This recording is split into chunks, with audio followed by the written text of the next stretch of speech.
Historically, experts and economists have struggled to predict recessions. Right now, we're not even in agreement on the definition of a recession.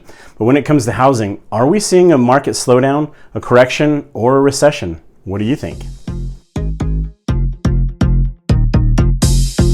So how do we know if what we're seeing in the housing industry points to just a slowdown versus a correction or an actual recession? We'll review last month's statistics and signs and see which way they point. The National Association of Home Builders has a housing market index that is based on a monthly survey of home builders designed to take the pulse of the single-family housing market.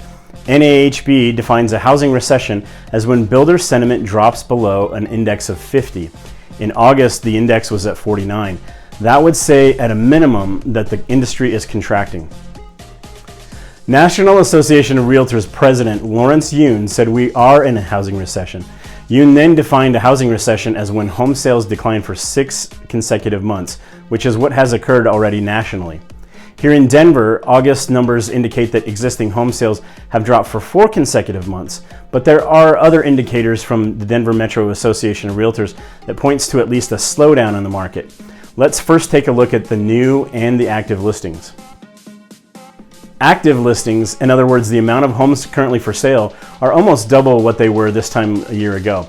This time of year, we also typically see a seasonal downward trend of about 5.7% month over month as we move closer to the end of the year.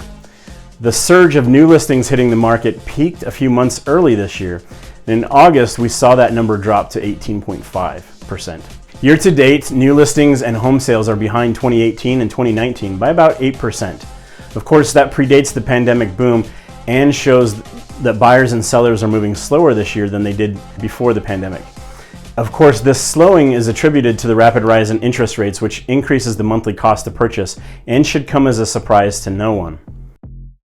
Median and average home sales have seen a steady slowdown from well over 20% earlier this year to about a 6.8% average.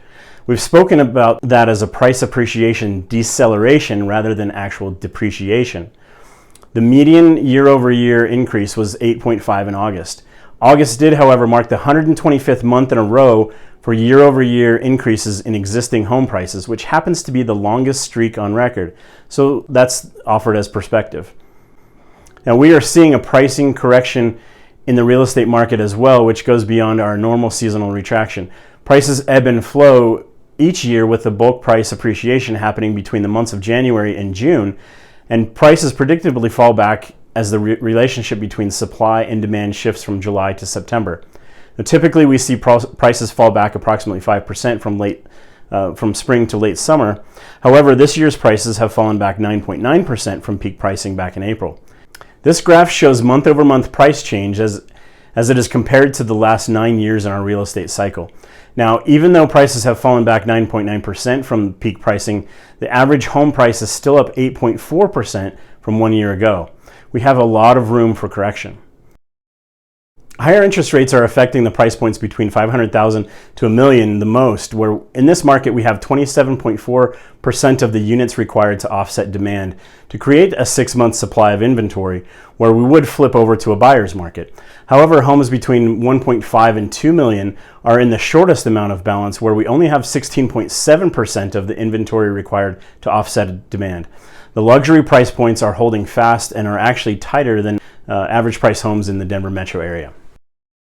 One of the clearest indicators of market activity and pace is how long a house sits on the market before seller accepts an offer. That number grew from 6 median days to 11. And the ratio of a list price compared to close price had been over 100%, but in August it dropped to 99.4%. So sellers are getting slightly less than their asking price on average.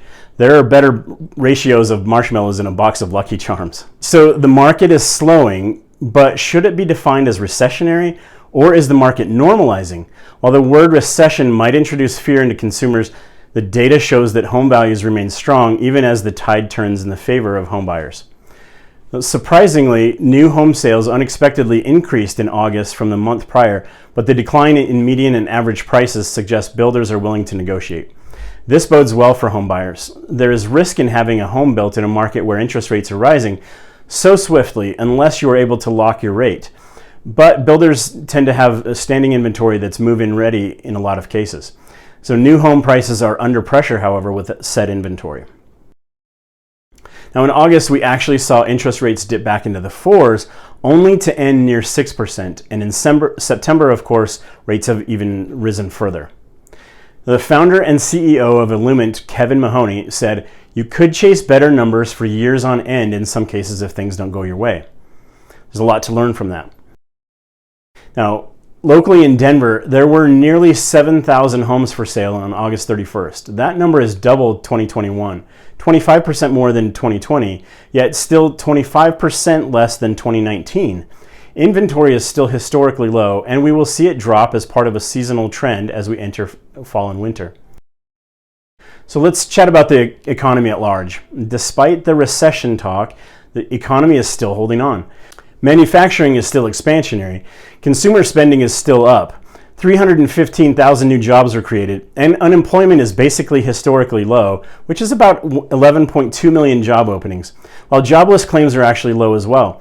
Interestingly, as inflation concerns rage on, ADP reported in August that those who stayed with their current jobs saw a 7.6% increase in pay versus those who found new employers saw a 16% increase. Also, somewhat surprisingly, consumers felt more bullish on the outlook for the economy next year, causing consumer sentiment to rise by 13%.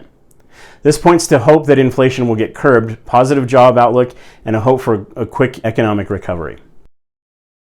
The question we want to answer is, what will this do for housing? There are a number of factors that point to home prices leveling off or increasing, and fewer factors that point to prices declining. Now, equity is the silver lining as the market shifts away from the pandemic boom and historically unprecedented interest rates are left in the rearview mirror, likely forever. For instance, in the United States, we have over $29 trillion in home equity, which will keep homeowners from having to sell at a loss. And wage increases will help buyers be able to purchase more expensive homes. Now, inventory will decrease seasonally into the fall and winter, as I've mentioned. Additionally, baby boomers will age in place due to high costs of downsizing, and those with low interest rates may become rate locked and more unlikely to move for convenience or desire. And those are inventory issues that could persist. Increasing interest rates will quell inflation the higher they go, which will apply downward pressure on prices. So we will have to watch to see which factor is stronger and if prices or interest rates prevail, or both. Well, as always, we understand that everyone's situation is unique, and now more than ever, who advises you actually matters. In fact, if you would like to book a phone call with me to discuss any of your questions or your plans selling your house, please don't forget to book an appointment at a time that's convenient for you, and we can discuss how this current real estate market impacts you. The link to book a call with me is below in the description. Of course, we'd love to hear from you. And if you felt the information you got here in this video was helpful or informational, please don't forget to click the like button for me, or even better yet, subscribe to our channel and get the quality content that's designed to keep you informed with real data to back it up. I'll see you next month.